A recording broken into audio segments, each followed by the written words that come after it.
परिचय। राधा, क्या कर रही हो? वाह, ये तो बहुत सुंदर है। तुमने इसे कैसे बनाया? मैंने इसे प्रकार और पेंसिल की सहायता से बनाया। लेकिन क्या इस वृत्त को बनाने के लिए हमें सचमुच प्रकार और पेंसिल की आवश्यकता पड़ती है? हाँ, एकदम सही आकृति बनाने के लिए हमें इन सभी रेखा गणितीय उपकरणों की आवश्यकता पड़ती है। क्या तुम इस कोण को देख सकती हो? हाँ, यह 30 अंश का कोण है। मैंने इसे प्रकार और स्केल की सहायता से बनाया है। लेकिन कैसे? मैं भी ये सीखना चाहती हूँ। मेरे साथ आओ, मैं तुम्हें सिखाती हूँ। उद्देश्य। इस पाठ के अंत में आप निम्न करने में सक्षम हो जाएंगे। एक दिए गए कोण को द्विभाजित करना, एक दिए गए रेखाखंड के लंबवर्धक की रचना करना, 60 अंश इत्यादि का कोण बनाना, दिए गए आधार, एक आधार कोण तथा अन्य दो भुजाओं के योग से त्रिभुज की रचना करना, दिए गए परिमाप और दो आधार कोणों की सहायता से त्रिभुज की रचना करना, एक त्रिभुज की रचना करना जिसमें परिमाप और दो आधार कोण दिए हों।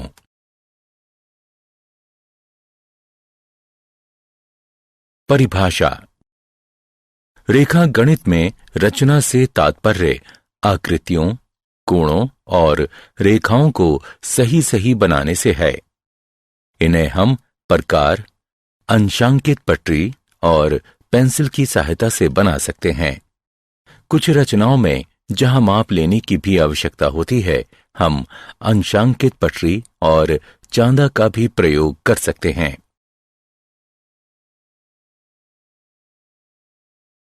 एक दिए गए कोण का समद्विभाजक। मित्रों, हम वृत्त, एक दिए गए रेखाखंड का लंबार्धक और 30 अंश और 45 अंश के कोण बनाना जानते हैं। अब हम एक दिए गए कोण का समद्विभाजक बनाना सीखेंगे। माना कि कोई कोण ABC है। अब हमें इस कोण का समद्विभाजक बनाना है। सबसे पहले हम B को केंद्र मानकर किसी भी त्रिज्या का कोई चाप लगाएंगे जो BA और BC किरणों को क्रमशः E और D पर प्रतिच्छेदित करेगा। फिर D को केंद्र मानकर DE की आधी लंबाई से अधिक की त्रिज्या लेकर हम एक चाप लगाएंगे। ठीक इसी तरह E को केंद्र मानकर DE की आधी लंबाई से अधिक की त्रिज्या लेकर हम एक और चाप लगाएंगे जो पहले चाप को F पर प्रतिच्छेदित करेगा। अब हम किरण BF खींचेंगे। यही किरण BF कोण ABC की समद्विभाजक है।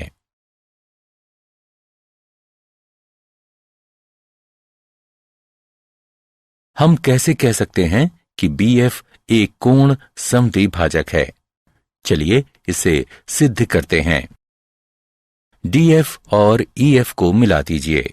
अब त्रिभुजों BEF और BDF में BE बराबर BD, क्योंकि ये एक ही चाप की त्रिज्या हैं। EF बराबर DF, क्योंकि ये भी बराबर त्रिज्या की चाप हैं। BF बराबर BF, जो कि दोनों में है। इसलिए SSS समरूपता नियम के अनुसार त्रिभुज BEF सर्वांग सम है त्रिभुज BDF के, जिससे हमें कोण EBF बराबर कोण DBF प्राप्त होता है। इसलिए BF एक कोण द्विभाजक है।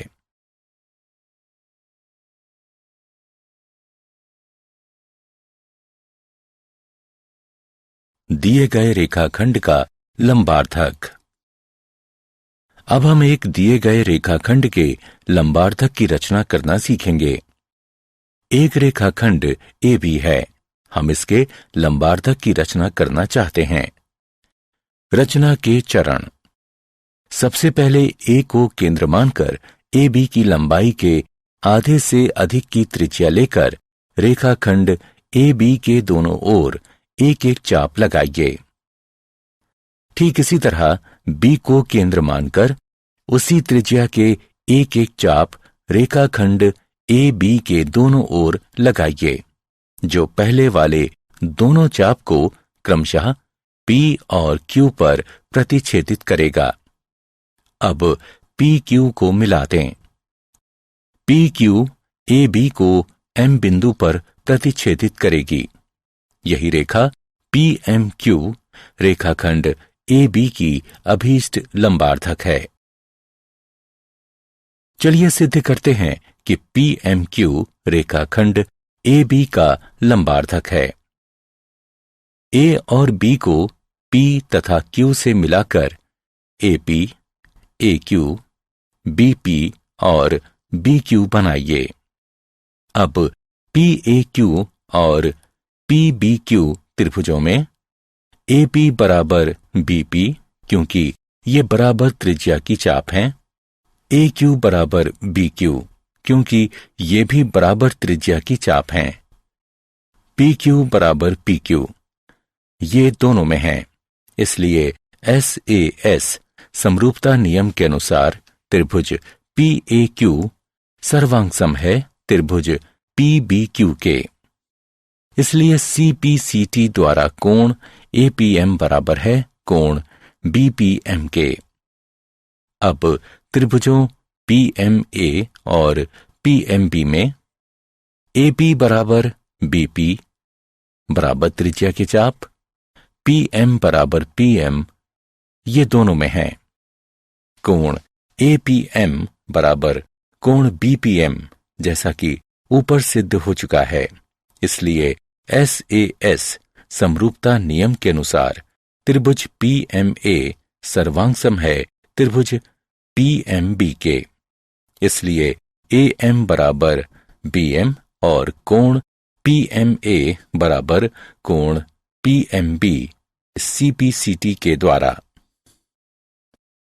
रैखिक युग्म अभिगृहित का प्रयोग करते हुए कोण PMA जमा कोण PMB बराबर 180 डिग्री, अथवा हम इसे ऐसे भी लिख सकते हैं कोण PMA बराबर कोण PMB बराबर 90 डिग्री। इसलिए PM जो PMQ है रेखाखंड AB का लंबार्धक है। 60 अंश का कोण। हम 30 अंश और 45 अंश के कोणों की रचना करना जानते हैं। अब हम किसी दी गई किरण के प्रारंभिक बिंदु पर 60 अंश के कोण की रचना करना सीखेंगे। एक किरण AB है जिसका प्रारंभिक बिंदु A है। हम एक ऐसी किरण AC की रचना करना चाहते हैं जिससे कोण CAB बराबर 60 अंश हो। रचना के चरण।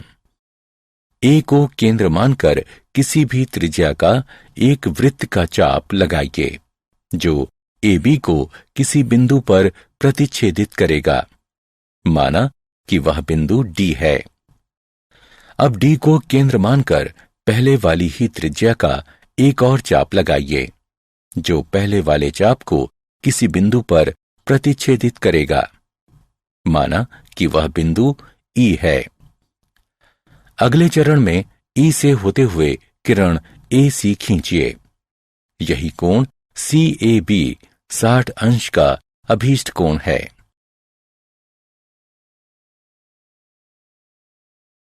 अब चलिए देखते हैं हम इस विधि से किस प्रकार 60 अंश का अभीष्ट कोण प्राप्त करते हैं। DE को मिला दीजिए। तब रचना के अनुसार AE बराबर AD बराबर DE है। इसलिए त्रिभुज EAD एक समबाहु त्रिभुज है। त्रिभुज EAD भी एक समबाहु त्रिभुज है क्योंकि कोण CAB 60 अंश का है।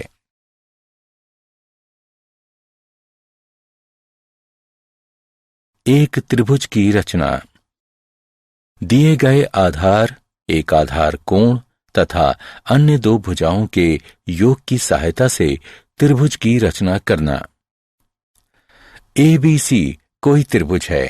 BC जिसमें आधार B एक आधार कोण और AB जमा AC त्रिभुज ABC की अन्य दो भुजाओं का योग है। हमें त्रिभुज ABC की रचना करनी है। रचना के चरण। 1. आधार BC खींचें और बिंदु B पर दिए गए कोण के बराबर एक कोण XBC बनाएं। अगले चरण में किरण BX से AB जमा AC के बराबर एक रेखाखंड BD काटें। अब DC को मिला दें और कोण BDC के बराबर एक कोण DCY बनाएं। CY BX को प्रतिच्छेदित करेगी। यही त्रिभुज ABC हमारा अभीष्ट त्रिभुज है।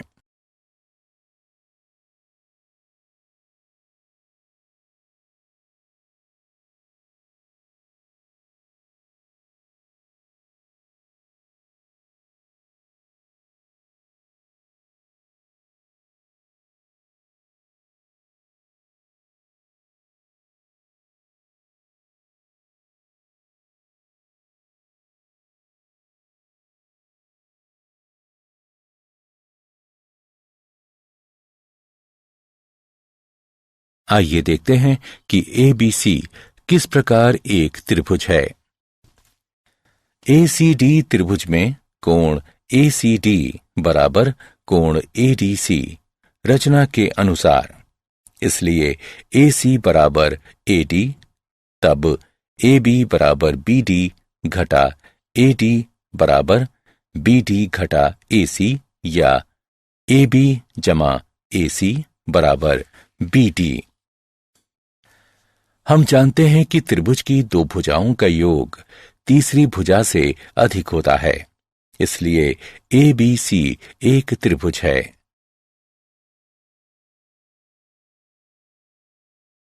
दिए गए आधार, एक आधार कोण तथा अन्य दो भुजाओं के अंतर की सहायता से त्रिभुज की रचना करना। आधार BC, आधार कोण B और दो भुजाओं का अंतर दिया गया है। यहां हमारे पास दो स्थितियां हैं। दो भुजाओं का अंतर या तो AB घटा AC होगा अथवा AC घटा AB होगा। हमें त्रिभुज ABC बनाना है। चलिए सबसे पहले पहली स्थिति का प्रयोग करते हुए त्रिभुज बनाते हैं, जब AB बड़ा है AC से और AB घटा AC दिया हुआ है। रचना के चरण। सबसे पहले आधार BC खींचें और बिंदु B पर दिए गए कोण के बराबर एक कोण XBC बनाएं। अब किरण BX से AB घटा AC के बराबर एक रेखाखंड BD काटें। अगले चरण में DC को मिला दें और DC का लंबार्धक PQ खींचें। इसे BX को एक बिंदु A पर प्रतिच्छेदित करने दें। AC को मिला दें।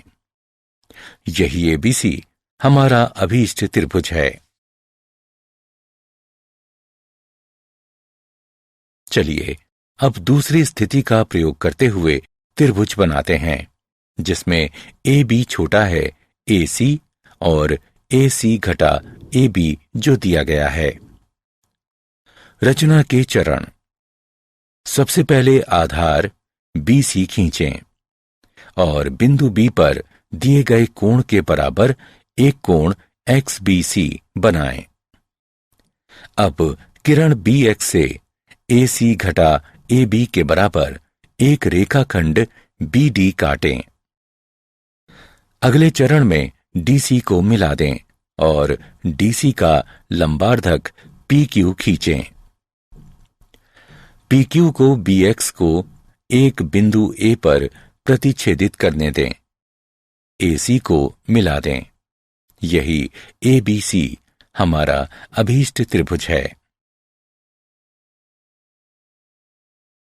चलिए दिए गए परिमाप और दो आधार कोणों की सहायता से एक त्रिभुज की रचना करें। माना कि कोण B और कोण C दिए गए कोण हैं और BC जमा CA जमा AB परिमाप है। हमें एक त्रिभुज ABC की रचना करनी है। रचना के चरण। सबसे पहले एक रेखाखंड XY खींचिए जो BC जमा CA जमा AB के बराबर हो। अब कोण LXY और MYX की रचना कीजिए। अब कोण LXY और कोण MYX को समद्विभाजित कीजिए। ये समद्विभाजक एक दूसरे को बिंदु A पर प्रतिच्छेदित करेंगे। अगला चरण AX और AY के लंबवर्धकों PQ और RS की रचना करेंगे। PQ XY को B पर तथा RX XY को C पर प्रतिच्छेदित करेगा। यही ABC अभीष्ट त्रिभुज है। उदाहरण। चलिए एक उदाहरण को देखते हैं जिसमें हम एक ऐसे त्रिभुज ABC की रचना करेंगे जिसमें कोण B बराबर 60 अंश, कोण C बराबर 30 अंश और AB जमा BC जमा CA बराबर 15 सेंटीमीटर है। रचना के चरण। सबसे पहले हम एक रेखाखंड PQ बराबर 15 सेंटीमीटर खींचेंगे जो AB जमा BC जमा CA के बराबर होगा। अब P बिंदु पर एक 60 अंश का कोण और Q बिंदु पर 30 अंश का कोण बनाइए। इन कोणों को समद्विभाजित कीजिए। इनके समद्विभाजक एक दूसरे को बिंदु A पर प्रतिच्छेदित करेंगे। अब लंबवर्धकों AP और AQ की रचना कीजिए जो PQ को क्रमशः B और C पर प्रतिच्छेदित करेंगे। अब AB तथा AC को मिला दीजिए। यही ABC अभीष्ट त्रिभुज है।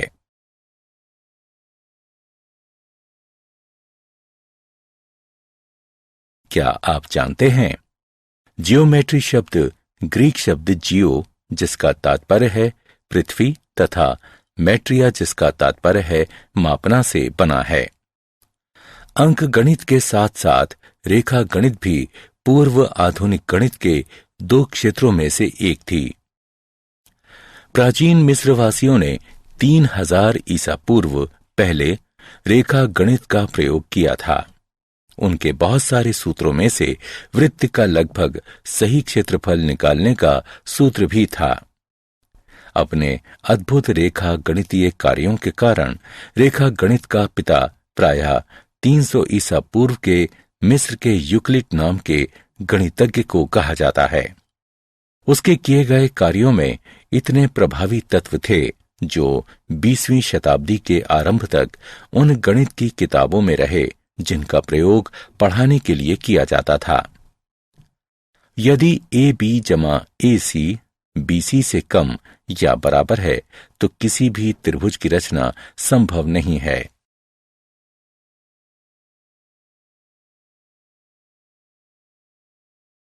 सारांश। आइए हमने जो कुछ सीखा है उसे संक्षेप में दोहराएं। दिए गए कोण को समद्विभाजित करना, दिए गए रेखाखंड के लंबार्धक की रचना करना, दिए गए कोण की रचना करना, दिए गए आधार एक आधार कोण तथा अन्य दो भुजाओं के योग की सहायता से त्रिभुज की रचना करना, दिए गए आधार एक आधार कोण तथा अन्य दो भुजाओं के अंतर की सहायता से त्रिभुज की रचना करना, दिए गए परिमाप और दो आधार कोणों की सहायता से एक त्रिभुज की रचना करना।